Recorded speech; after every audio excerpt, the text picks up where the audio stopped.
നമസ്കാരം, ആനന്ദ് ഇന്റർനാഷണൽ ന്യൂസിലേക്ക് സ്വാഗതം. റഷ്യ യുക്രൈൻ സമാധാന കരാർ നടപ്പിലാകും. US സന്ദർശിക്കാൻ യുക്രൈൻ പ്രസിഡന്റ് വ്ളോഡിമിർ സെലൻസ്കി. സന്ദർശനം റഷ്യയുമായുള്ള യുദ്ധം അവസാനിപ്പിക്കാനുള്ള അവസാനവട്ട ചർച്ചകൾക്ക്. വ്യവസായ സംരംഭകർ കൂട്ടത്തോടെ ബ്രിട്ടൻ വിട്ടുപോകാൻ ഒരുങ്ങുന്നു. നാടുവിടുന്നത് ലേബർ സർക്കാരിന്റെ നികുതി നയവും നോൺ ഡൗൺ സ്റ്റാറ്റസ് എടുത്തുകളഞ്ഞതിലും പ്രതിഷേധിച്ച്.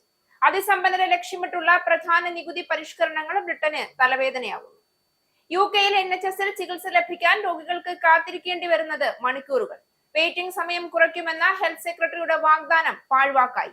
കാത്തിരിപ്പ് സമയം കൂടുന്നത് രോഗികൾക്ക് ബുദ്ധിമുട്ടാകുന്നു. UK-യിൽ മലയാളി യുവാവ് റിമാൻഡിൽ. കോട്ടയം സ്വദേശിയെ റിമാൻഡിലാക്കിയത് കുട്ടികളോട് ലൈംഗിക ചുവയോടെ ഓൺലൈനിൽ ചാറ്റ് നടത്തിയതിൽ. കുടുക്കിയത് ചൈൽഡ് ഓൺലൈൻ സേഫ്റ്റി ടീം നടത്തിയ സ്റ്റിംഗ് ഓപ്പറേഷനിൽ. FBI ഡയറക്ടർ പദവിയിൽ നിന്ന് കാഷ് പട്ടേലിനെ അമേരിക്കൻ പ്രസിഡന്റ് ഡൊണാൾഡ് ട്രംപ് നീക്കം ചെയ്യും. പട്ടേലിനെ മാറ്റി FBI സഹ ഡെപ്യൂട്ടി ഡയറക്ടർ ആൻഡ്രൂ ബെയ്ലിയെ നിയമിക്കാൻ സാധ്യത. റിപ്പോർട്ടുകളെ നിഷേധിച്ച് വൈറ്റ് ഹൌസ്. ഇന്ത്യയിൽ ആധാറിന്റെ ഓഫ്ലൈൻ ഉപയോഗം സ്റ്റാൻഡേർഡ് ആക്കാൻ unique identification authority of India identity verification രാജ്യത്ത് നടത്തുന്ന രീതിയിലേക്ക് മാറ്റം കൊണ്ടുവരും. വരുന്നത് QR കോഡുകളും ആധാർ ഡേറ്റയുമായി ബന്ധപ്പെട്ട് ഉപയോക്താവിന്റെ മുഖം സ്കാൻ ചെയ്യുന്ന സിസ്റ്റം. മുംബൈ ഭീകരാക്രമണത്തിന് ഇന്നേക്ക് 17 വർഷം തികയുന്നു. അജ്മൽ കസബിന്റെ നേതൃത്വത്തിൽ കടൽ കടന്നെത്തിയ പാക് ഭീകരർ അന്ന് കൊലപ്പെടുത്തിയത് വിനോദസഞ്ചാരികളടക്കം 166 പേരെ. ഭീകരാക്രമണത്തിന്റെ നടക്കുന്ന ഓർമ്മകളിൽ രാജ്യം. ശബരിമല സ്വർണ്ണക്കൊള്ള കേസുമായി ബന്ധപ്പെട്ട് കണ്ഠരര് രാജീവരരുടെയും കണ്ഠരര് മോഹനരുടെയും മൊഴി രേഖപ്പെടുത്തി SIT. സ്വർണ്ണപ്പാളികൾ പുറത്തേക്ക് കൊണ്ടുപോകുന്നതിന് അനുമതി നൽകിയത് ദേവസ്വം ബോർഡ് ഉദ്യോഗസ്ഥർ ഔദ്യോഗികമായി ആവശ്യപ്പെട്ടത് കൊണ്ടെന്ന് തന്ത്രിമാരുടെ മൊഴി. വാർത്തകൾ വിശദമായി. ലേബർ സർക്കാരിന്റെ നികുതി നയം സമ്പന്നരെ ബ്രിട്ടൻ വിട്ടു പോകാൻ പ്രേരിപ്പിക്കുന്നതായി ക്യാബിനറ്റ് മന്ത്രി തന്നെ സമ്മതിച്ചു. വ്യവസായ സംരംഭകർ കൂട്ടത്തോടെ നാടുവിടുന്നത് ആശങ്കയുയർത്തുന്നു എന്നാണ് ബിസിനസ് സെക്രട്ടറി പീറ്റർ കെയിൽ പറഞ്ഞത്. നികുതി ഭാരവും നോൺ ഡൗൺ സ്റ്റാറ്റസ് എടുത്തുകളഞ്ഞതും ഇതിന് കാരണങ്ങളാകാമെന്നും അദ്ദേഹം കൂട്ടിച്ചേർത്തു. റേച്ചൽ റീവ്സ് നടത്തുന്ന നികുതി ഭാരം താങ്ങാനാകാത്തതിനാൽ കോടീശ്വരന്മാരും മറ്റ് നിക്ഷേപകരും രാജ്യം വിടുന്നു എന്ന റിപ്പോർട്ടുകൾ പുറത്തു വരുന്നതിനിടെ നടത്തിയ അഭിമുഖത്തിലാണ് അദ്ദേഹം ഇക്കാര്യം പറഞ്ഞത്. അതിനിടെ റീവ്സിന്റെ പദ്ധതികൾ ബ്രിട്ടീഷ് സമ്പദ്ഘടനയെ തളർത്തുകയാണെന്ന ആരോപണവുമായി ബാങ്ക് ഓഫ് ഇംഗ്ലണ്ടിന്റെ ഒരു മുൻ ഗവർണറും രംഗത്തെത്തി. നയങ്ങളിൽ മാറ്റം വരുത്തണമെന്നും ബ്രിട്ടീഷ് വ്യാപാര വ്യവസായ സ്ഥാപനങ്ങൾക്കുമേൽ അധിക ചെലവിന്റെ സമ്മർദ്ദം അടിച്ചേൽപ്പിക്കരുതെന്നും വ്യവസായ സമൂഹം ആവശ്യപ്പെടുകയാണ്. നികുതി ഭാരത്തിൽ ജനങ്ങളും ചെറുകിട വ്യവസായികളും ഉൾപ്പെടെ കടുത്ത പ്രതിസന്ധിയിലാണ്. അതിസമ്പന്നരെ ലക്ഷ്യമിട്ടുള്ള പ്രധാന നികുതി പരിഷ്കരണങ്ങളുമായി ലേബർ സർക്കാർ മുന്നോട്ട് പോകുന്നതിനിടയിലാണ് മിത്തൽ ബ്രിട്ടനിൽ നിന്നും താമസം മാറുന്നത്. ലോകത്തിലെ ഏറ്റവും ധനികരായ വ്യവസായികളിൽ ഒരാളും ബ്രിട്ടനിലെ അതിസമ്പന്ന മുഖവുമാണ് മിത്തൽ. ലോകത്തിലെ രണ്ടാമത്തെ വലിയ സ്റ്റീൽ നിർമ്മാണ കമ്പനിയായ ആർസലർ മിത്തലിന്റെ ചെയർമാനാണ് ലക്ഷ്മി മിത്തൽ. ഏകദേശം 3 പതിറ്റാണ്ടുകാലത്തോളമായി ബ്രിട്ടനിലെ ബിസിനസ് ഉന്നതരുടെയും രാഷ്ട്രീയ സംഭാവനകളിലും ശതകോടീശ്വരന്മാരുടെ പട്ടികയിലും രാജ്യത്തിന്റെ ആഗോള കോർപ്പറേറ്റ് മേഖലയിലും ലക്ഷ്മി മിത്തലിന്റെ പേരുണ്ട്. 1995-ലാണ് അദ്ദേഹം ലണ്ടനിലേക്ക് താമസം മാറ്റിയത്. അവിടെ ഏറ്റവും വിലയേറിയ വീടുകളിൽ ചിലത് മിത്തൽ സ്വന്തമാക്കി. ലോകത്തിലെ സാമ്പത്തിക തലസ്ഥാനത്ത് നിന്നും ആഗോള സാമ്രാജ്യം കെട്ടിപ്പടുത്ത മിത്തൽ ബ്രിട്ടനിലെ പ്രമുഖരിൽ ഒരാളായി മാറി. അങ്ങനെയുള്ള ആളാണ് രാജ്യം വിടാൻ ഒരുങ്ങുന്നത്. NHS-ൽ ചികിത്സ ലഭിക്കാൻ രോഗികൾക്ക് വേണ്ടിവരുന്ന കാത്തിരിപ്പ് സമയം കൂടുന്നത് വലിയ തലവേദനയാണ്. വെയിറ്റിംഗ് സമയം കുറയ്ക്കുമെന്ന് ഹെൽത്ത് സെക്രട്ടറി വാഗ്ദാനം ചെയ്തിട്ടുണ്ടെങ്കിലും ഫലം കണ്ടില്ല. മാത്രമല്ല, മുൻപ് നേടിയ മുന്നേറ്റങ്ങൾ പോലും നഷ്ടമാകുന്നുവെന്ന് പബ്ലിക് അക്കൗണ്ട്സ് കമ്മിറ്റി മുന്നറിയിപ്പ് നൽകിയിരുന്നു. ഈ സാഹചര്യത്തിൽ ബജറ്റിൽ NHS-ന് സഹായകരമാകുന്ന പ്രഖ്യാപനങ്ങൾ ഉണ്ടാകുമെന്നാണ് കരുതുന്നത്. ഇതിന്റെ ഭാഗമായി പുതിയ NHS വൺ സ്റ്റോപ്പ് ഷോപ്പുകൾ തുടങ്ങാൻ പ്രഖ്യാപനം ഉണ്ടാകുമെന്നാണ് റിപ്പോർട്ട്. ഇത്തരം 100 കണക്കിന് സെന്ററുകൾ ആരംഭിച്ച് വെയിറ്റിംഗ് സമയം ചുരുക്കാനുള്ള യത്നമാണ് ഗവൺമെന്റിന്റെ ഭാഗത്തു നിന്നും ഉണ്ടാവുക. GP-മാർ, നഴ്സുമാർ, ഡെന്റിസ്റ്റ്, ഫാർമസിസ്റ്റ് എന്നിവരെ ഒരു കുടക്കീഴിലാക്കുന്ന 250 നെയ്ബറിംഗ് ഹെൽത്ത് സെന്ററുകൾ ആരംഭിക്കാനാണ് ചാൻസലർ റേച്ചൽ റീവ്സിന്റെ ലക്ഷ്യം. ഏറ്റവും ദരിദ്രമായ മേഖലകളിലാണ് ഇതിന് ആരംഭം കുറിക്കുക. NHS വെയിറ്റിംഗ് സമയം കുറയ്ക്കാനും കടം കുറയ്ക്കാനും ജീവിത ചെലവ് കുറയ്ക്കാനും ഉൾപ്പെടെ രാജ്യത്തിന്റെ മുൻഗണനാ വിഷയങ്ങളിൽ ഞങ്ങൾ ഏത് വിധത്തിലാണ് ഡെലിവർ ചെയ്യുന്നതെന്ന് ബജറ്റിൽ കാണാം. ഹെൽത്ത് കെയർ രോഗികളുടെ പടിവാതിൽക്കൽ എത്തിച്ച് വെയിറ്റിംഗ് ലിസ്റ്റ് കുറയ്ക്കും. കൂടാതെ ഏറ്റവും നൂതനമായ സാങ്കേതിക വിദ്യ ഉപയോഗിച്ച് NHS-ന്റെ ഉൽപാദനക്ഷമതയും ഉയർത്തും. റെക്കോർഡ് നിക്ഷേപവും കർശനമായ പരിഷ്കാരങ്ങളും NHS രോഗികൾക്ക് ലഭിക്കേണ്ട മികച്ച പരിചരണം ലഭ്യമാക്കും എന്നിങ്ങനെയാണ് റീവ്സ് പറയുന്നത്. 300 മില്യൺ പൗണ്ട് ചെലവിട്ട് ടെക് ഉത്തേജനം നൽകി സാങ്കേതിക വിദ്യകൾ ഉപയോഗിച്ച് ജീവനക്കാർക്ക് രോഗികളുടെ വിവരങ്ങൾ വേഗത്തിൽ ലഭ്യമാക്കാനുള്ള ഒരുക്കങ്ങളാണ് നടത്തുന്നത്. കുട്ടികളോട് ലൈംഗിക ചുവയോടെ ഓൺലൈനിൽ ചാറ്റ് നടത്തിയ സംഭവത്തിൽ UK-യിൽ മലയാളി യുവാവ് റിമാൻഡിൽ. കോട്ടയം സ്വദേശിയാണ് ഞായറാഴ്ച പുലർച്ചെ 2 മണിയോടെ അറസ്റ്റിലായത്. റിമാൻഡിലായ മലയാളി യുവാവ് ചൈൽഡ് ഓൺലൈൻ സേഫ്റ്റി ടീം നടത്തിയ സ്റ്റിംഗിൽ കുട്ടിയെന്ന് കരുതി പ്രവർത്തകർ സൃഷ്ടിച്ച പ്രൊഫൈലുമായി ലൈംഗിക സംഭാഷണം നടത്തിയതായാണ് അവർ ആരോപിക്കുന്നത്. മറ്റൊരു പേരിലാണ് ഇയാൾ കുട്ടികളോട് ലൈംഗിക ചുവയിൽ ചാറ്റ് നടത്തിയത്. മാഞ്ചസ്റ്ററിന് സമീപം സ്റ്റോക്ക് പോർട്ടിൽ നിന്നും മണിക്കൂറുകൾ സഞ്ചരിച്ച് ഹള്ളിന് സമീപമുള്ള ഗ്രിപ്സിയിലെത്തിയതോടെയാണ് ചൈൽഡ് ഓൺലൈൻ സപ്പോർട്ട് ടീം ഇയാളെ അറസ്റ്റ് ചെയ്തത്. അറസ്റ്റിനെ തുടർന്ന് യുവാവിനെ ചോദ്യം ചെയ്യുന്നതും കുറ്റസമ്മതം നടത്തുന്നതുമായ video child online safety team സമൂഹ മാധ്യമങ്ങളിൽ പങ്കുവച്ചിട്ടുണ്ട്. ഇയാൾ 13 വയസ്സിന് താഴെയുള്ള ഒന്നിലധികം കുട്ടികളുമായി ലൈംഗിക ചുവയോടെ സംസാരിച്ചിട്ടുണ്ട് എന്നാണ് ചോദ്യം ചെയ്യലിൽ സമ്മതിച്ചിട്ടുള്ളത്. കെയർ അസിസ്റ്റന്റായി ജോലി ചെയ്യുന്ന യുവാവ് 3 വർഷം മുൻപാണ് UK-യിലെത്തുന്നത്. നാട്ടിൽ നഴ്സായി ജോലി ചെയ്തിട്ടുണ്ട്. ഇയാളുടെ ഫോൺ നിരന്തരമായി നിരീക്ഷിച്ചതിനു ശേഷമാണ് അറസ്റ്റ് ചെയ്തത്. ഇപ്പോൾ റിമാൻഡിൽ കഴിയുന്ന പ്രതിക്ക് കോടതിയിൽ വിചാരണ പൂർത്തിയാകുന്നതോടെ 1 വർഷത്തിലധികം ശിക്ഷ ലഭിക്കുമെന്നാണ് പുറത്തുവരുന്ന സൂചന. ശിക്ഷ ലഭിച്ചാൽ ഇപ്പോഴത്തെ UK നയം അനുസരിച്ച് നാടുകടത്തൽ ഉൾപ്പെടെയുള്ള നടപടികളും ഉണ്ടായേക്കും. ഷെഫീൽഡിൽ 16-കാരൻ വെടിയേറ്റ് ഗുരുതരാവസ്ഥയിൽ ആശുപത്രിയിൽ പ്രവേശിപ്പിക്കപ്പെട്ടതായുള്ള റിപ്പോർട്ടുകൾ പുറത്തുവന്നതോടെ വ്യാപകമായ പോലീസ് പരിശോധന. തിങ്കളാഴ്ച വൈകിട്ട് 5:15ഓടെ വെടിവയ്പ് നടന്നുവെന്ന വിവരം ലഭിച്ചതോടെ പോലീസ് വലിയ സംഘവുമായി പ്രദേശത്തെത്തിയിരുന്നു. പോലീസാണ് പരിക്കുകളോടെ ബാലനെ ആശുപത്രിയിലേക്ക് മാറ്റിയത്. സംഭവ സ്ഥലത്തേക്കുള്ള പ്രവേശനം പോലീസ് തടഞ്ഞിരിക്കുകയാണ്. ഗൗരവകരമായ സംഭവമാണിതെന്നും പ്രദേശവാസികൾ ആശങ്കപ്പെടേണ്ട സാഹചര്യമാണെന്നും അന്വേഷണ ഉദ്യോഗസ്ഥർ അറിയിച്ചു. ആക്രമണത്തിന് പിന്നാലെ കാരണങ്ങൾ കണ്ടെത്താനും ബന്ധപ്പെട്ടവരെ പിടികൂടാനും പ്രത്യേക സംഘം പ്രവർത്തിക്കുന്നതായി പോലീസ് പറഞ്ഞു. പ്രദേശത്ത് അധിക പെട്രോളിംഗ് ഏർപ്പെടുത്തിയിട്ടുണ്ട്. ഫോറൻസിക് പരിശോധന തുടരുന്നതിനാൽ സംഭവം നടന്ന റോഡിൽ ഗതാഗതത്തിന് ചൊവ്വാഴ്ചയും തടസ്സം നേരിടുമെന്ന് അധികൃതർ അറിയിച്ചു. സംഭവത്തെക്കുറിച്ച് എന്തെങ്കിലും അറിവുള്ളവർ മുന്നോട്ട് വരണമെന്നും വിവരങ്ങൾ കൈമാറണമെന്നും പോലീസ് അഭ്യർത്ഥിച്ചിട്ടുണ്ട്. UK-യിലെത്തി 3 വർഷം മാത്രമായ കുറുവിലങ്ങാട്ടുകാരനായ യുവാവ് കൗമാരക്കാരിയെ തേടി ഇറങ്ങി ജയിലിലായി. സ്റ്റോക്ക് പോർട്ടിൽ നിന്നും മണിക്കൂറുകൾ താണ്ടി ഹള്ളിനടുത്തുള്ള ഗ്രിപ്സിയിലെത്തിയ ജിതിൻ ജോസ് എന്ന യുവാവ് ആൽവിൻ എബ്രഹാം എന്ന വ്യാജ പ്രൊഫൈൽ സൃഷ്ടിച്ചാണ് കൗമാരവേട്ടയ്ക്ക് ഇറങ്ങിയത്. ജിതിനും ആൽവിനും മാത്രമല്ല ഇയാൾക്ക് വേറെയും പേരുകളുണ്ടോ എന്ന കാര്യത്തിലും വ്യക്തതയുണ്ടാകാനുണ്ട്. ആൽവിൻ എബ്രഹാമിനെ അന്വേഷിച്ചപ്പോൾ അങ്ങനെ ഒരാളെ പരിചയമില്ല എന്നാണ് സ്റ്റോക്ക് പോർട്ട് മലയാളികൾ ആദ്യം നൽകിയ വെളിപ്പെടുത്തൽ. എന്നാൽ UK-യിൽ വന്ന കാലം മുതൽ പള്ളിയുമായി ഏറെ ബന്ധപ്പെട്ട് പ്രവർത്തിച്ച യുവാവ് കൗമാരക്കാരായ കുട്ടികൾക്ക് വേണ്ടിയാണ് മതപഠന ക്ലാസ് നടത്തിയിരുന്നത് എന്നതും ഗൗരവവും ആശങ്കയും സൃഷ്ടിക്കുന്ന കാര്യമായി മാറുകയാണ്.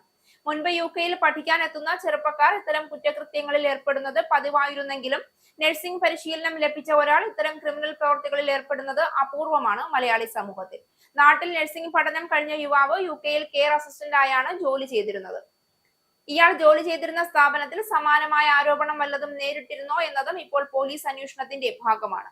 4 മക്കളുള്ള യുവാവിന്റെ പ്രവൃത്തിയെ ഇപ്പോൾ ന്യായീകരിക്കാനും സുഹൃത്തുക്കളടക്കമുള്ളവർ രംഗത്തുണ്ട്. അബദ്ധത്തിലെത്തിയ മെസ്സേജിന് മറുപടി നൽകിയതാണ് ഇപ്പോൾ കേസായി മാറിയതെന്നാണ് ഈ ന്യായീകരണ വെളുപ്പിക്കൽ.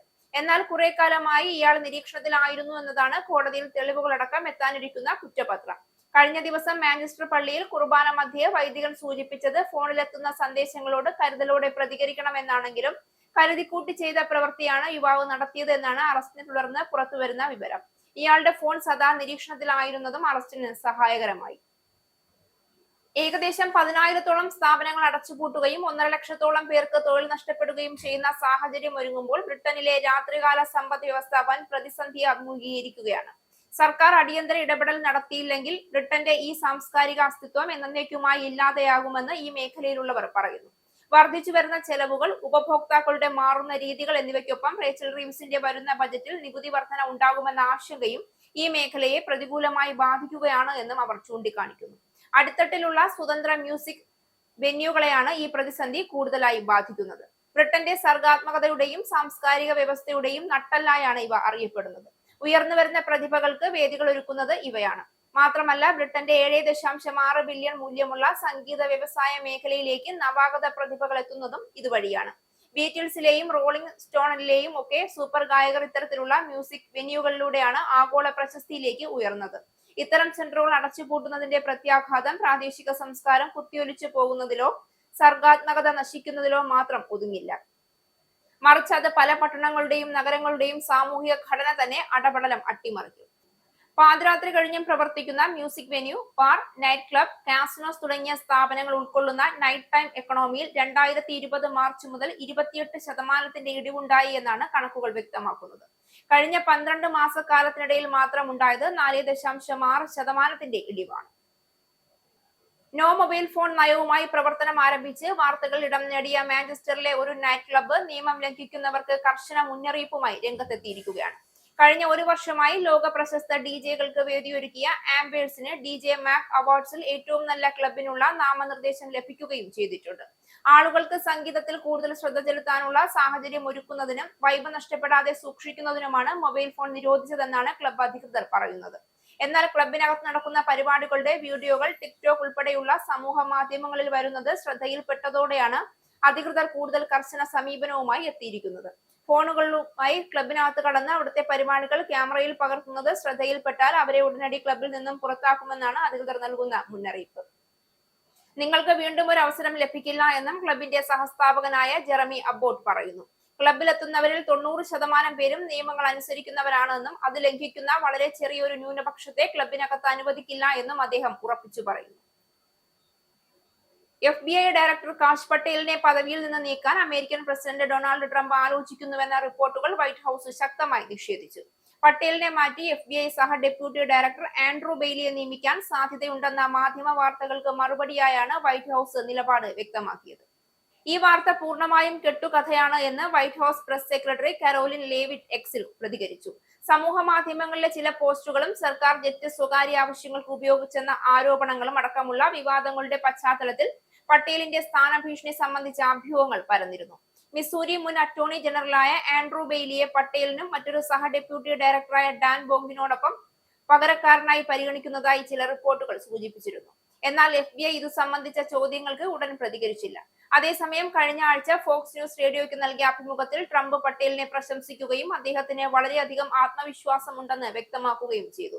എന്നിരുന്നാലും പട്ടേലിന്റെ പ്രവർത്തനങ്ങൾ അടുത്തിടെയായി നിയമവിദഗ്ധരുടെ വിമർശനത്തിനും മാധ്യമ ശ്രദ്ധയ്ക്കും വിധേയമായി.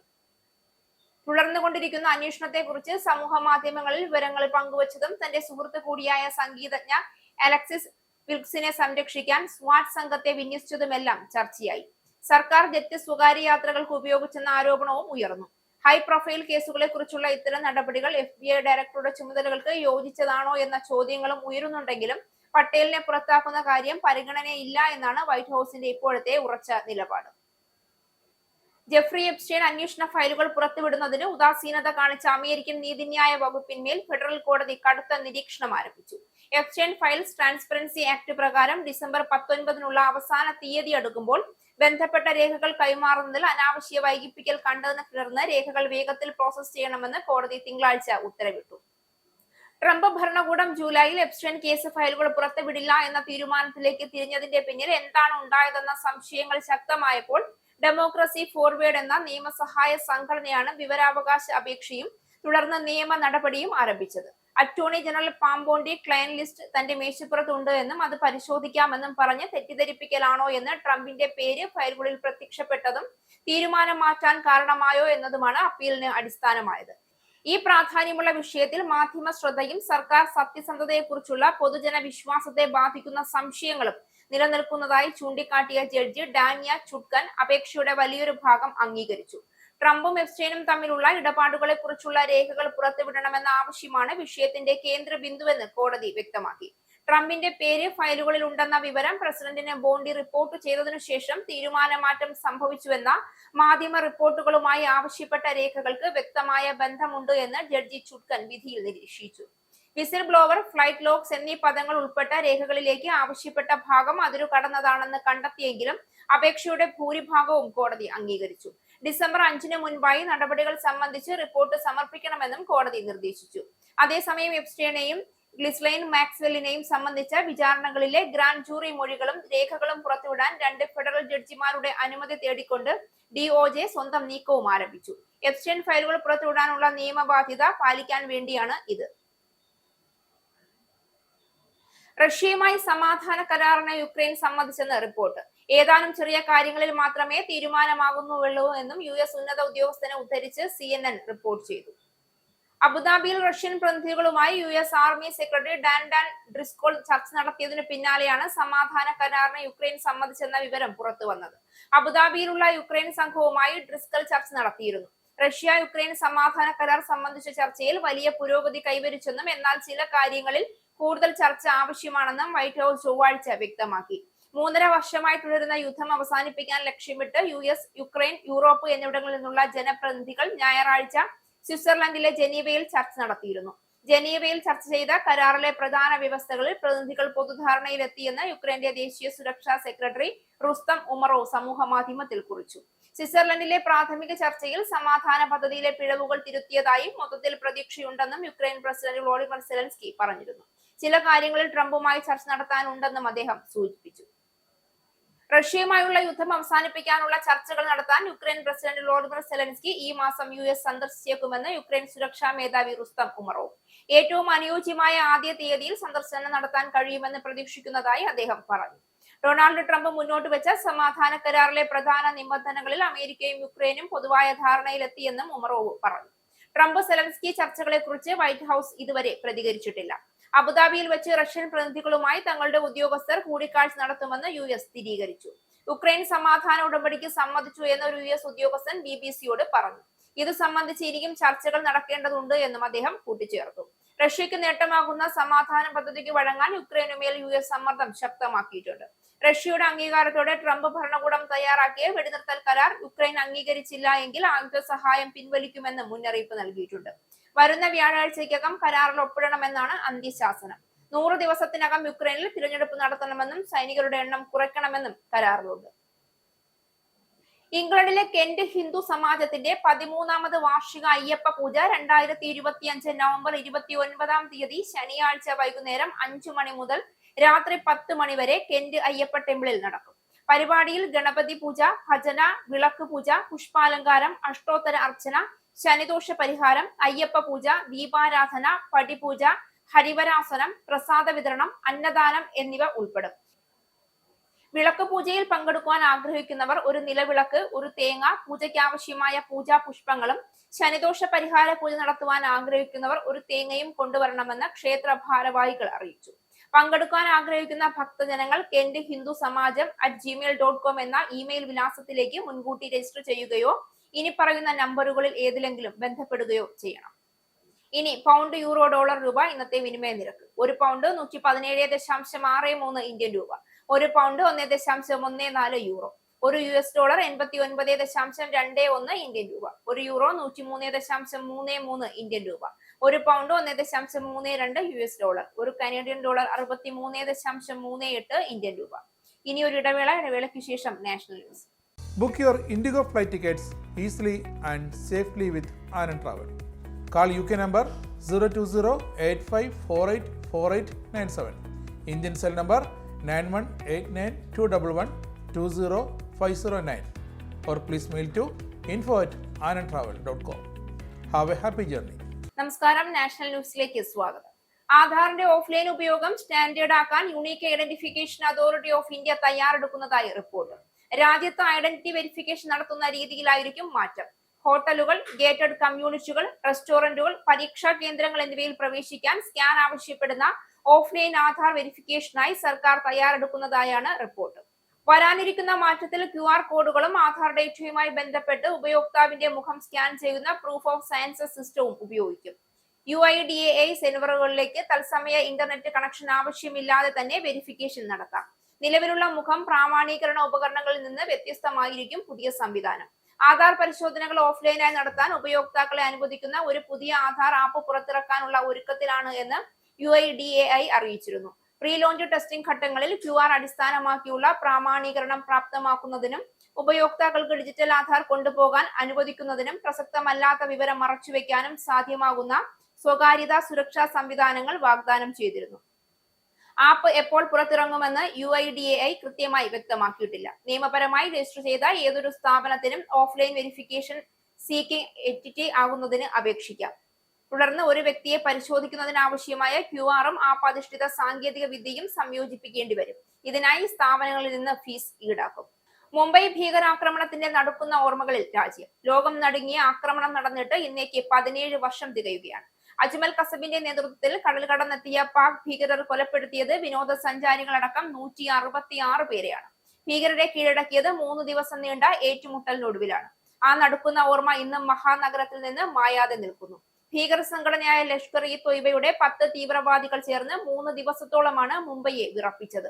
ഇന്ത്യയുടെ ചരിത്രത്തിലെ ഏറ്റവും വലിയ ഭീകര പ്രവർത്തനങ്ങളിൽ ഒന്നായിരുന്നു മുംബൈ ഭീകരാക്രമണം. മുംബൈയിലെ പ്രധാനപ്പെട്ടതും തിരക്കേറിയതുമായ 12 സ്ഥലങ്ങളെ ഏകോപിപ്പിച്ചായിരുന്നു ഭീകരാക്രമണം. Chhatrapati Shivaji terminals, Taj Mahal palace and tower hotel, Oberoi trident hotel, Leopold cafe, Nariman house, Cama and Albless hospital, metro cinema hall എന്നിവിടങ്ങളിൽ ഭീകരാക്രമണം നടന്നു. കടൽ മാർഗമാണ് ഭീകരവാദികൾ മുംബൈയിലേക്ക് എത്തിയത്. ചെറിയ ഗ്രൂപ്പുകളായി തിരിഞ്ഞ് തിരക്കേറിയ ഇടങ്ങളിൽ AK-47 തോക്കുകളും ഗ്രനേഡുകളും ഉപയോഗിച്ച് കൂട്ട വെടിവയ്പും സ്ഫോടനങ്ങളും നടത്തുകയായിരുന്നു ഇവരുടെ ലക്ഷ്യം. താജ് ഹോട്ടലിലും ഒബ്രോയ് ഹോട്ടലിലും നരിമാൻ ഹൗസിലും തീവ്രവാദികൾ ആളുകളെ ബന്ദികളാക്കുന്ന സ്ഥിതിയും വന്നിരുന്നു. 300-ലേറെ പേർക്കാണ് ഈ ഭീകരാക്രമണങ്ങളിൽ പരിക്കേറ്റത്. NSG കമാൻഡോകളും മുംബൈ പോലീസും മറൈൻ കമാൻഡോകളും ചേർന്നാണ് സ്ഥിതിഗതികൾ നിയന്ത്രണ വിധേയമാക്കിയത്. ഓപ്പറേഷൻ ബ്ലാക്ക് ടൊർണാഡോ എന്ന പേരിലാണ് ഈ ഓപ്പറേഷൻ അറിയപ്പെട്ടത്. 10 തീവ്രവാദികളിൽ മുഹമ്മദ് അജ്മൽ അമീർ കസബ് എന്ന ഒരാളെ മാത്രമാണ് ജീവനോടെ പിടികൂടാനായത്. കോടതി നടപടികൾക്കു ശേഷം 2012-ൽ കസബിനെ തൂക്കിലേറ്റി. ഇന്ത്യൻ സുരക്ഷാ സംവിധാനത്തിൽ, പ്രത്യേകിച്ച് തീരദേശ സുരക്ഷയിലും ഭീകരവിരുദ്ധ സേനയുടെ വേഗത്തിലുമുള്ള വിന്യാസത്തിലും സമൂലമായ മാറ്റങ്ങൾ വരുത്തുന്നതിന് മുംബൈ ഭീകരാക്രമണം കാരണമായി. ലഷ്കർ ഇ തൊയ്ബയോട് അടുപ്പമുള്ള ഭീകര സംഘടന ജമാഅത്തുദ്ദ അവയുടെ തലവൻ ഹാഫിസ് മുഹമ്മദ് സയ്യിദ്, ലഷ്കറുടെ ഓപ്പറേഷൻസ് വിഭാഗം തലവൻ കൂടിയായ സാക്യൂർ റഹ്മാൻ ലഖ്വി, പാക് സേനയിലെ ഇനിയും തിരിച്ചറിയാത്ത 2 പേർ എന്നിവരുടെ ഗൂഢാലോചനയിലാണ് രാജ്യത്തെ വിറപ്പിച്ച ഭീകരാക്രമണം നടന്നത്. ആക്രമണത്തിന്റെ ആസൂത്രണം പാകിസ്ഥാനിൽ നിന്നായിരുന്നു എന്നതിന് വ്യക്തമായ തെളിവുകൾ ലഭിച്ചത് ഇന്ത്യ പാക് ബന്ധത്തിൽ വലിയ വിള്ളലുകൾ സൃഷ്ടിക്കുകയും ചെയ്തു. ശബരിമല സ്വർണ്ണക്കൊള്ള കേസുമായി ബന്ധപ്പെട്ട് ശബരിമല തന്ത്രിമാരായ കണ്ഠരര് രാജീവരുടെയും കണ്ഠരര് മോഹനരുടെയും മൊഴി SIT രേഖപ്പെടുത്തി. സ്വർണ്ണപ്പാളികൾ പുറത്തേക്ക് കൊണ്ടുപോകുന്നതിന് അനുമതി നൽകിയത് ഉദ്യോഗസ്ഥർ പറഞ്ഞ പ്രകാരമാണ് എന്ന് തന്ത്രിമാർ മൊഴി നൽകി. തന്ത്രിയുടെ ചുമതല ദൈവഹിതം നോക്കി അനുമതി നൽകുക മാത്രമാണെന്നും ഇവർ വ്യക്തമാക്കി. അറ്റകുറ്റപ്പണികൾ നടത്തേണ്ടതുണ്ട് എന്നതിനാൽ പുറത്തേക്ക് കൊണ്ടുപോകണമെന്ന് ഉദ്യോഗസ്ഥർ ആവശ്യപ്പെട്ടതിന്റെ അടിസ്ഥാനത്തിലാണ് ഈ അനുമതി നൽകിയത്. ദേവസ്വം ബോർഡ് ഉദ്യോഗസ്ഥർ ഔദ്യോഗികമായി ആവശ്യപ്പെട്ടത് പ്രകാരമാണ് സ്വർണം പൊതിഞ്ഞ പാളികൾ പുറത്തേക്ക് കൊണ്ടുപോകാൻ അനുവദിച്ചതെന്നും മൊഴിയിൽ പറയുന്നു. കേസിലെ പ്രതികളിൽ ഒരാളായ ഉണ്ണികൃഷ്ണൻ പോറ്റിയെ തങ്ങൾക്ക് അറിയാമായിരുന്നു എന്നും തന്ത്രിമാർ മൊഴി നൽകിയിട്ടുണ്ട്. 2008 മുതൽ ഉണ്ണികൃഷ്ണൻ പോറ്റി ശബരിമല സന്നിധാനത്ത് കീഴ്ശാന്തിയായി ഉണ്ടായിരുന്നതിനാലാണ് അദ്ദേഹത്തെ പരിചയം. ഇങ്ങനെയുള്ള ആളാണെന്നൊന്നും അറിയില്ലായിരുന്നു എന്നും തന്ത്രിമാർ പ്രതികരിച്ചു. അതേസമയം തന്ത്രി കുടുംബത്തിന്റെ പരിചയം മറയാക്കിയാണ് എല്ലാവരുമായി സൗഹൃദം സ്ഥാപിച്ചതെന്ന് ഉണ്ണികൃഷ്ണൻ പോറ്റി നേരത്തെ മൊഴി നൽകിയിരുന്നു. തന്ത്രിമാരുടെ പരിചയം മറയാക്കിയാണ് ഉണ്ണികൃഷ്ണൻ പോറ്റി മറ്റു സംസ്ഥാനങ്ങളിലെ സമ്പന്നരുമായി ബന്ധം സ്ഥാപിച്ചതെന്ന് ഉദ്യോഗസ്ഥർ കണ്ടെത്തുകയും ചെയ്തിരുന്നു. നിർദ്ദിഷ്ട ശബരിമല വിമാനത്താവളത്തിന് ചെറുവള്ളി എസ്റ്റേറ്റിന്റെ ഭൂമി അളക്കുന്നതിൽ കുരുക്ക്. ഭൂമി മുഴുവനായി ഏറ്റെടുക്കുന്നതിനാൽ പുതിയ അളവെടുക്കൽ വേണ്ട എന്നാണ് സാങ്കേതിക ഉപദേശം കിട്ടിയതെങ്കിലും നിലവിലെ കൈവശക്കാരനായ അയന ട്രസ്റ്റിന്റെ അനുമതി അനിവാര്യം. എസ്റ്റേറ്റിന് പുറത്തുള്ള ഭൂമി അളവ് പൂർത്തിയായി. 121.87 ഹെക്ടർ ഭൂമി പരമ്പരാഗത രീതിയിലാണ് അളന്നത്. എസ്റ്റേറ്റിനുള്ളിൽ സർക്കാർ നേരത്തെ നടത്തിയ ഡിജിറ്റൽ സർവേ പ്രകാരമുള്ള ഭൂമിയുടെ അളവ് ചേർക്കാനാണ് ഇപ്പോൾ തീരുമാനിച്ചിട്ടുള്ളത്. ഡിജിറ്റൽ സർവേ വിവരം ഉപയോഗിക്കുന്നതിന് ട്രസ്റ്റ് എതിർപ്പ് പറഞ്ഞതിനാൽ ഉള്ളിൽ കടന്ന് പുതിയ അളവ് നടത്തേണ്ടി വരും. അതിനും പക്ഷേ അവരുടെ അനുമതി വേണ്ടിവരും. അതിനെല്ലാം അധികം സമയമെടുക്കും. ഭൂമി ഏറ്റെടുക്കലുമായി ബന്ധപ്പെട്ട് കേസ് പാലാ കോടതിയിലും സാമൂഹികാഘാത പഠനത്തിനെതിരെയുള്ള കേസ് ഹൈക്കോടതിയിലും നിലനിൽക്കുന്നതിനാൽ ട്രസ്റ്റിന് ഇപ്പോഴത്തെ നടപടികളോട് താല്പര്യമില്ല എന്നാണ് സൂചന. നോട്ടീസിന് മറുപടി കൊടുക്കാതിരുന്നതിനാൽ സർക്കാരിന് കോടതിയെ സമീപിക്കേണ്ടി വരും. കൊച്ചിയിൽ വെച്ച് കസ്റ്റഡിയിലെടുത്ത കുപ്രസിദ്ധ മോഷ്ടാവ് ബണ്ടി ചോർ വീണ്ടും കസ്റ്റഡിയിൽ. തിരുവനന്തപുരം റെയിൽവേ പോലീസാണ് ബണ്ടി ചോറിനെ കസ്റ്റഡിയിലെടുത്തത്. റെയിൽവേ പ്ലാറ്റ്ഫോമിൽ കണ്ടെത്തിയതിനെ തുടർന്നാണ് കസ്റ്റഡിയിലെടുത്തത്. റെയിൽവേ എസ്പിയുടെ നേതൃത്വത്തിൽ ബണ്ടി ചോറിനെ ചോദ്യം ചെയ്യുകയാണ്. ബണ്ടി ചോർ പല കാര്യങ്ങളാണ് പറയുന്നത് എന്ന് റെയിൽവേ പോലീസ് പ്രതികരിച്ചു. ബണ്ടി ചോറിന്റെ കൈവശമുള്ളത് 100 രൂപയും ആളൂർ വക്കീലിന്റെ നമ്പറും മാത്രമാണ്. പേരൂർക്കട സ്റ്റേഷനിൽ നിന്നും 76,000 കിട്ടാനുണ്ടെന്നാണ് ബണ്ടി ചോർ പറയുന്നത്. ഇന്നലെ സ്റ്റേഷനിലും പോയിരുന്നു. ബണ്ടി ചോറിനെ കൊച്ചിയിൽ നിന്ന് കഴിഞ്ഞ ദിവസം റെയിൽവേ പോലീസ് കസ്റ്റഡിയിലെടുത്തിരുന്നെങ്കിലും പിന്നീട് വിട്ടയച്ചിരുന്നു. സംശയാസ്പദമായി ഒന്നുമില്ല എന്നും അതിനാലാണ് വിശദമായ ചോദ്യം ചെയ്യലിനു ശേഷം വിട്ടയച്ചതെന്നുമാണ് എറണാകുളം സൗത്ത് റെയിൽവേ പോലീസ് അറിയിച്ചത്. പോലീസ് സ്റ്റേഷനിൽ നിന്ന് അഡ്വക്കേറ്റ് BA ആളൂരിന്റെ ഓഫീസിലേക്കാണ് ബണ്ടി ചോർ പോയത്.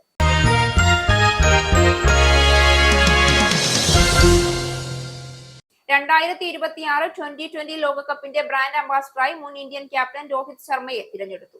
ചൊവ്വാഴ്ച മുംബൈയിൽ നടന്ന ഒരു പരിപാടിയിലാണ് ICC ചെയർമാൻ ജയ് ഷാ ഇക്കാര്യം പ്രഖ്യാപിച്ചത്.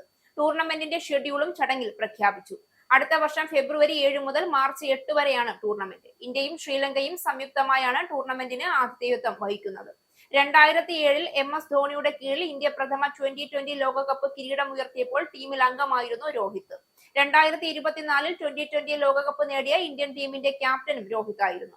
ബാർബഡോസിലെ ബ്രിഡ്ജ് ടൗണിലെ കെൻസിംഗ്ടൺ ഓവലിൽ ദക്ഷിണാഫ്രിക്കയെ കീഴടക്കിയായിരുന്നു ഇന്ത്യയുടെ കിരീട നേട്ടം.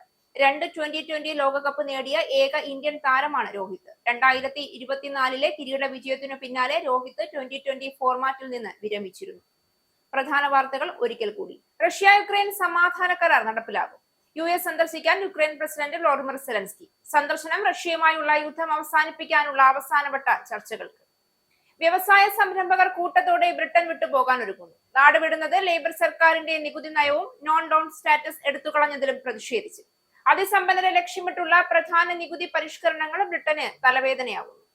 UK-യിൽ NHS-ൽ ചികിത്സ ലഭിക്കാൻ രോഗികൾക്ക് കാത്തിരിക്കേണ്ടി വരുന്നത് മണിക്കൂറുകൾ. വെയിറ്റിംഗ് സമയം കുറയ്ക്കുമെന്ന ഹെൽത്ത് സെക്രട്ടറിയുടെ വാഗ്ദാനം പാഴ്വാക്കായി. കാത്തിരിപ്പ് സമയം കൂടുന്നത് രോഗികൾക്ക് ബുദ്ധിമുട്ടാകുന്നു. UK-യിൽ മലയാളി യുവാവ് റിമാൻഡിൽ. കോട്ടയം സ്വദേശിയെ റിമാൻഡിലാക്കിയത് കുട്ടികളോട് ലൈംഗിക ചുവയോടെ ഓൺലൈനിൽ ചാറ്റ് നടത്തിയതിൽ. കുടുക്കിയത് ചൈൽഡ് ഓൺലൈൻ സേഫ്റ്റി ടീം നടത്തിയ സ്റ്റിംഗ് ഓപ്പറേഷനിൽ. FBI ഡയറക്ടർ പദവിയിൽ നിന്ന് കാഷ് പട്ടേലിനെ അമേരിക്കൻ പ്രസിഡന്റ് ഡൊണാൾഡ് ട്രംപ് നീക്കം ചെയ്യും. പട്ടേലിനെ മാറ്റി FBI സഹ ഡെപ്യൂട്ടി ഡയറക്ടർ ആൻഡ്രൂ ബെയ്ലിയെ നിയമിക്കാൻ സാധ്യത. റിപ്പോർട്ടുകളെ നിഷേധിച്ച് വൈറ്റ് ഹൌസ്. ഇന്ത്യയിൽ ആധാറിന്റെ ഓഫ്ലൈൻ ഉപയോഗം സ്റ്റാൻഡേർഡ് ആക്കാൻ unique identification authority of India identity verification രാജ്യത്ത് നടത്തുന്ന രീതിയിലേക്ക് മാറ്റം കൊണ്ടുവരും. വരുന്നത് QR കോഡുകളും ആധാർ ഡേറ്റയുമായി ബന്ധപ്പെട്ട് ഉപയോക്താവിന്റെ മുഖം സ്കാൻ ചെയ്യുന്ന സിസ്റ്റം. മുംബൈ ഭീകരാക്രമണത്തിന് ഇന്നേക്ക് 17 വർഷം തികയുന്നു. അജ്മൽ കസബിന്റെ നേതൃത്വത്തിൽ കടൽ കടന്നെത്തിയ പാക് ഭീകരർ അന്ന് കൊലപ്പെടുത്തിയത് വിനോദസഞ്ചാരികളടക്കം 166 പേരെ. ഭീകരാക്രമണത്തിന്റെ നടക്കുന്ന ഓർമ്മകളിൽ രാജ്യം. ശബരിമല സ്വർണ്ണക്കൊള്ള കേസുമായി ബന്ധപ്പെട്ട് കണ്ഠരര് രാജീവരുടെയും കണ്ഠരര് മോഹനരുടെയും മൊഴി രേഖപ്പെടുത്തി SIT. സ്വർണ്ണപ്പാളികൾ പുറത്തേക്ക് കൊണ്ടുപോകുന്നതിന് അനുമതി നൽകിയത് ദേവസ്വം ബോർഡ് ഉദ്യോഗസ്ഥർ ഔദ്യോഗികമായി ആവശ്യപ്പെട്ടത് കൊണ്ടെന്ന് തന്ത്രിമാരുടെ മൊഴി. ഈ ന്യൂസ് ബുള്ളറ്റിൻ അവസാനിച്ചു. നന്ദി.